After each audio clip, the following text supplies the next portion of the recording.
Welcome po sa ating regular capital report every Friday.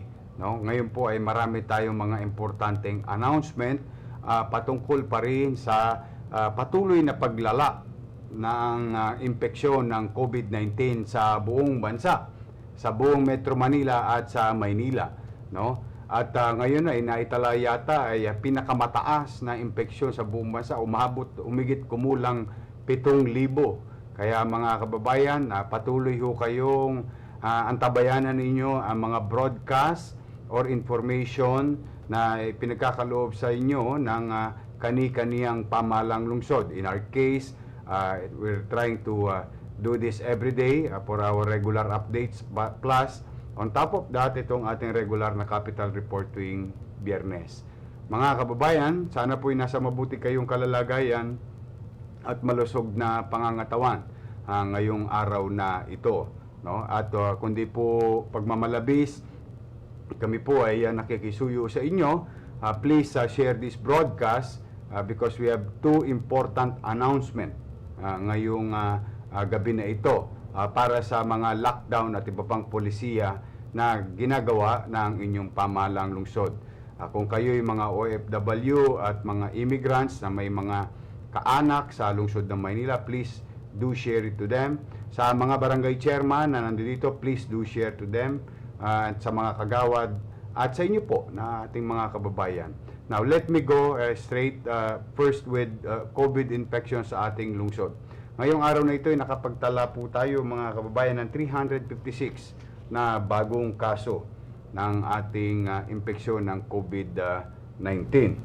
At sa kabilang banda ay salamat sa Diyos at meron naman pong 297 na gumaling ngayong araw na ito. At nalulungkot po tayo mga kababayan sapagkat meron po tayong 3 pamilya ang sumakabilang buhay, ang isa sa MAHALILA, no? At nakikiramay po ako sa ating mga batang Maynila na naging biktima nitong COVID-19. Kaya sa inyo po, mga kababayan, ito ay malaking hamon sa ating lahat. Kaya patuloy tayong mag-iingat, walang bibitaw, no? Talagang kailangan kaharapin natin to pare-pareho, mga kababayan. At nakikita nyo naman na talagang ito yung nagdudulot ng kamatayan. At sa atin naman pong yung ating COVID bed capacity, no? Umabot na po tayo sa 55% ng ating occupancy rate sa ating mga ospital. At marapit na po kaming hindi tumanggap ng mga asymptomatic confirmed cases, no? Gusto ko lang po malinaw sa atin lahat, dahil 93% na po ang occupancy rate natin. Kaya po pakaingatan ninyo ang inyong sarili, mga kababayan. 93% po at 55% naman ang ating occupancy rate. At sa mga pribadong ospital ay marami na rin pong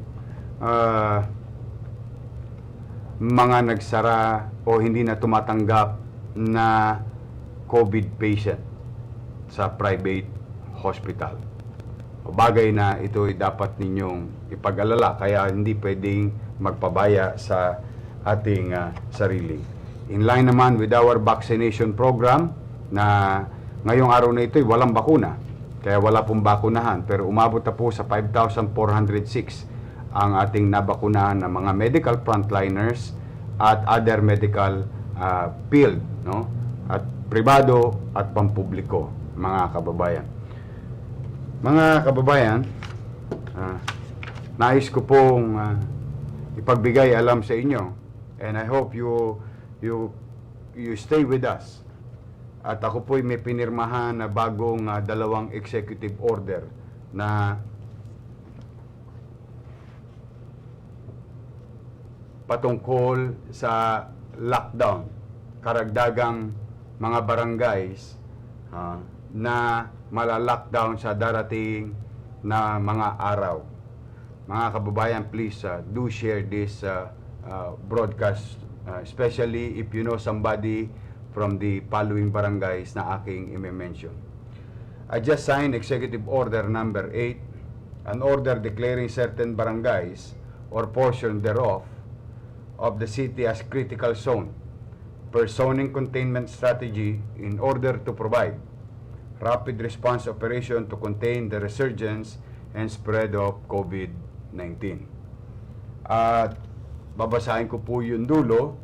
Now therefore, I, Francisco Isko Moreno Domagoso, City Mayor of Manila, by virtue of the powers vested in me by law, in order to contain the resurgence and spread and in mitigating any adverse effects of COVID-19, do hereby place the barangay listed below or portion thereof as critical zone pursuant to National Task Force COVID-19 Memorandum Number 2, Series of 2020, accordingly.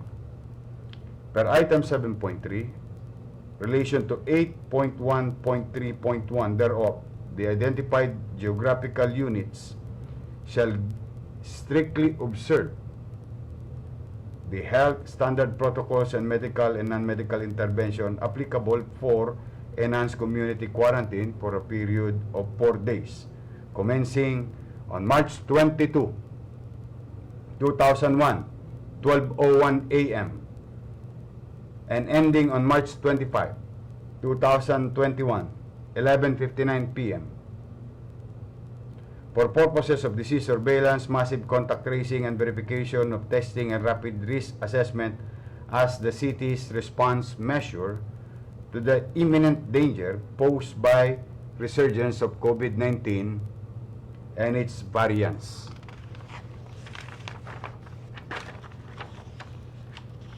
The metes and bounds of the barangays or portion thereof referred to in the immediate preceding paragraph, which are declared as part of CRC and shall observe ECQ protocols are the following: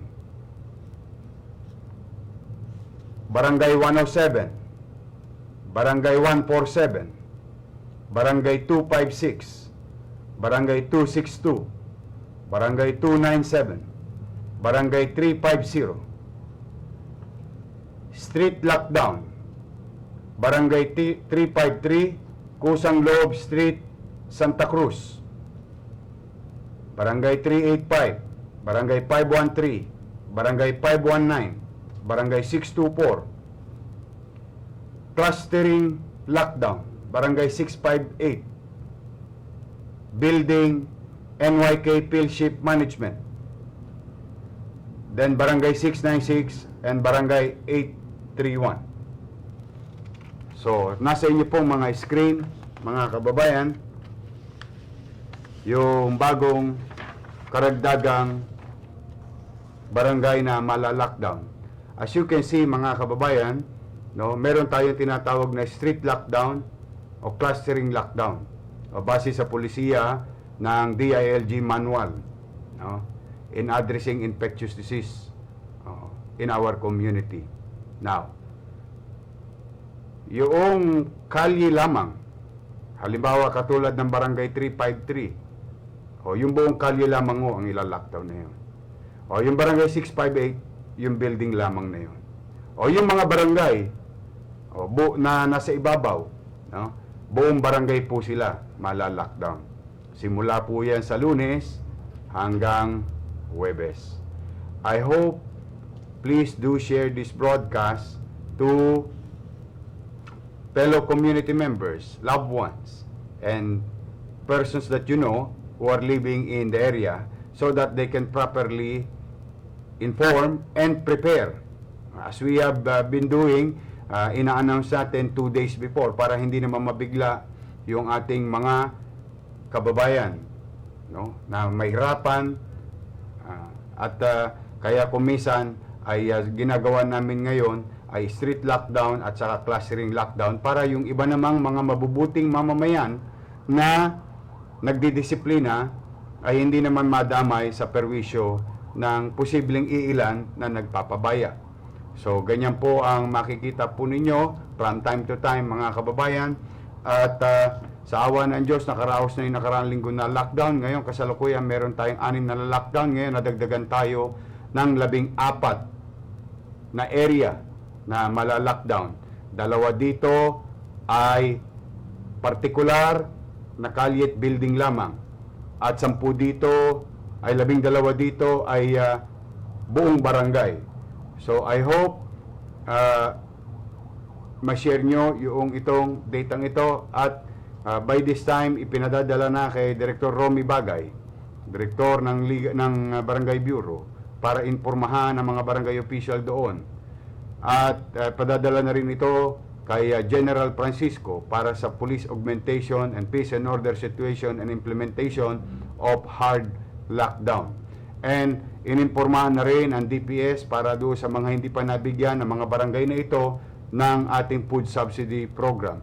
At naimpormahan na rin si Director Repogoso ng Social Welfare para naman sa kakanin na ibibigay natin doon sa mga building na lockdown. So yan po mga kababayan, I hope you share that information. Sumunod mga kababayan, Executive Order Number 9. Bilang paghahanda at patuloy na pakikipaglaban sa mga posible pang paglago ng COVID-19 sa mga darating na araw at linggo, bago pa dumating ang mga festivities na yon, ay pinipilit nating maaga at maagap na maimpormahan ang mga pinagpaplano o pinaplano at gagawin ng ating pamahalaan. Hindi po maiwasan na darating ng ilang araw o isang linggo mahigit ay magsisimula na po tayong mga Katoliko na mag-conduct noong yung ating tradisyon at pananampalataya patungkol sa Semana Santa. And I hope sa ating mga kaparian, sa pamunuan ng kaparian, you will receive this executive order. I just signed it a few minutes ago. And we will furnish the copy of this to your respective churches and the head office of the church in Manila. Now, let me read. An order prohibiting pabasa, sinakulo, processions, and other similar activities done outside churches and places of worship in relation to the Holy Week celebration. So, inaabatan ko na po at pinaaga ko na sa inyo ang impormasyon para kayo'y makapaganda. Whereas the Holy Week or Semana Santa will be celebrated by members of the Catholic faith from March 28 to April 4, 2021. Whereas as part of the celebration of the Holy Week, Catholic faithfuls traditionally engaged in religious activities such as, but not limited to, pabasa, sinakulo, o procession, and other similar activities which normally attracts crowd or result to mass gatherings. Whereas, over the last few weeks, there has been alarming spike in COVID-19 infection, not only in the city of Manila, but also in Metro Manila and its neighboring provinces. Whereas, the activities in relation to or during the Holy Week celebration, if not regulated, can be surely an easy medium of COVID-19 spread and transmission, thereby endangering public health and well-being and safety. Whereas Section 16 of the Local Government Code 1991 empowered the city mayor to carry out such measure as necessary to protect and promote health and well-being and for its constituents, and to take measures that are intended for general welfare. Now therefore, I, Francisco Moreno Domagoso, City Mayor of Manila, by virtue of the power vested in me by law, do hereby order Section 1, prohibited activities done outside churches as part of the Holy Week or Semana Santa celebration. The following activities are hereby prohibited when done outside churches or places of worship: pabasa, sinakulo, procession, and other similar activities.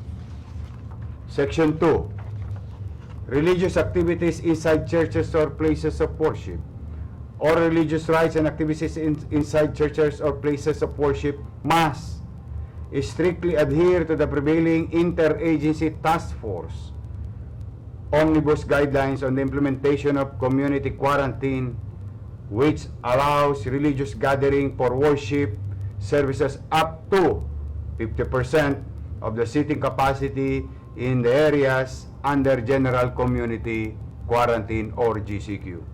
Section 3, the Manila Public Information Office is hereby ordered to cause the immediate dissemination of this executive order to the churches and religious leaders for the information and guidance and compliance. Section 4, the Manila Barangay Bureau. The Manila Barangay Bureau MBB shall take necessary action to effect the widest dissemination of this executive order to the concerned barangay officials for their implementation. Section 5, Effectivity Clause. This order shall take effect immediately. All orders, rules, regulation, and issuance as part thereof, which are inconsistent with the order, are hereby repealed, amended, or modified accordingly. Done, the City of Manila, 19th day of March in the year of our Lord 2021. Signed, yours truly. So mga kababayan, ipinagpapauna ko na para sa paghahanda po ninyo ay kailangan po muna natin wag gawin ang mga bagay na nakasanayan natin, tradisyon at pamamaraan pagsasampalataya sa labas ng simbahan. Ngunit tuloy pa rin natin, tayo'y magiging time na ipagdiriwang, gugunitain ang Semana Santa, ngunit ito'y kailangan magkaroon tayo ng takdang disiplina. So, konting pagbabago lang, mga kababayan. Ito naman ay para sa ikabubuti ng lahat at magkaroon tayo ng kapanatagan sa buhay. Alam ko po, mahirap yan bilang isang Katoliko para sa ating lahat. Ayon sa ating pananampalataya at paniniwala. Ngunit ako'y buong kababaang loob na nakikisuyo at nakikiusap sa liderato ng simbahan at mga organisasyong pang-espiritual ng kanya-kanyang komunidad. Tayo po ay sumunod sa alituntuning ipatutupad natin sa darating na mga linggo pa. Ngunit ngayon pa lamang ay inaabiso na namin upang kayo'y makapaghanda, makapaggaya na magagawa pa rin natin ang mga bagay-bagay patungkol sa Semana Santa o sa loob ng simbahan. Ako'y umaasa sa liderato ng simbahan na patuloy na mag-iingat katulad ng nagawa nyo na sa maraming linggo, araw at buwan. I believe in you. I believe in the church leadership. I believe in our priest that we will help each other and cooperate. So sa inyo naman mga kababayan, gusto ko pong malaman ninyo na patuloy pa rin ang paglago ng COVID-19. Ayaw ko pong mag-lockdown. Deep inside me, with all honesty, mabigat na mabigat sa kamay ko ang pagla-lockdown pag pinipirmahan ko na po yung mga bagay na yan. Ngunit it is quite unfair to other communities na sila ay nagdidisiplina, nag-iingat, at ang ilan naman nagpapabaya. Kaya, maasiman ng sukay, kailangan kong inumin. Kailangan natin gawin upang maproteksyonan pa ang higit na nakararami. At I hope walang lalabag sa mga alituntuning ito sapagkat alam nyo naman po, sa Maynila, pag tayo nag-lockdown, mahigpit po itong pinatutupad ng inyong pamahalang lungsod at binibigyan na direktiba kay General Francisco 10 ng ating mga kapulisyan na ito'y patupad ng tama at pantay-pantay. So muli, ako po'y nananawagan sa inyo, mga kababayan, please do share this information. At dito lamang po kayo humingi ng impormasyon sa aming mga Facebook page na opisyal. At please help us disseminate this information to others. So muli mga kababayan, kaya lamang po mga importante munang tungkol sa ating capital report, and we will try to update you on other matters, but this is most important one for now in the coming days ng ating pakikipaglaban together, no, against the COVID-19 infection. So muli mga kababayan ko, nakikisuyo ako sa inyo. Ingatan ninyo ang inyong sarili. Pagmalasakitan ninyo ang inyong sarili. Ayaw ko pong ihinto ang trabaho ninyo. Ayaw ko dahil alam ko umaasa sa inyo ang inyong mga anak, ang inyong mga pamilya. Ngunit pag kayo naman ay nagpabaya, mababaliwala lahat ang pagsisikap ninyo. Dahil alam naman natin na kapag na-infeksyon tayo ng COVID-19, may posibleng kapahamakan na magdulot pa ng kamatayan. Kaya gusto ko nakapaghahanap buhay kayo, gusto ko nakapagtatrabaho kayo, pero gusto ko rin nagkukusang disiplina kayo. Please do wear mask. Magsuto kayo ng mask, hindi sa baba, hindi sa leeg, hindi sa ilong. Buong bibig at ilong po ang inyong tatakpan. Kung kayo'y may pagkakataon makakabili ng face shield, bumili rin kayo. Please wash your hands. At kung kaya nyo makabili ng alcohol, bumili rin po kayo. At kung sakasakali, nasaan man kayong dako, sa loob ng tahanan, sa inyong komunidad, sa inyong trabaho, palagi tayong mag-practice ng physical distancing. So muli, mga kababayan, maraming salamat po sa oras na ginugol nyo sa amin ngayon. At kung hindi kalabisan, mamayang gabi, tulungan ninyo akong manalangin. Magsama-sama tayong manalangin na ipanalangin natin na ang ating bansa ay mapabuti na ang katayuan sa pandemyang ito. Ipanalangin natin ang mga nagkasakit na naway hagkan na sila ng kamay ng Diyos nang gumaling na sila at mailayo sa tiyak na panganib. Ipanalangin natin ang mga naulila na ngayon nagdadalamhati dahil ang mahal nila sa buhay ay sumakabilang buhay dulot ng infeksyon sa COVID-19. At ipanalangin na rin natin ang kanilang kaluluwa na sila'y tanggapin sa kaharian ng Diyos at mapatawad sa kanilang mga kasalanan habang sila'y nabubuhay dito, noong sila'y nabubuhay dito sa sanlibutan. At ipanalangin din natin ang mga nahihirapan na magkaroon sila ng pagkakataon na mairaos at makaawa sa kanilang kalugmukan. So muli mga kababayan, ako'y nananawagan. Mamamayan, pamahalaan, nagtutulungan. Let's do our best and let God take care of the rest. Mag-ingat po kayo, mga kababayan. Mahal ko po kayo. Ngunit kailangan nyo rin mahalin ang inyong sarili. Magandang gabi. Pagpalain nawa kayo ng poong may kapal. Kapit lang. Walang bibitaw. Nandito po kami, hindi namin kayo iiwan. Maraming salamat po. Manila, God first.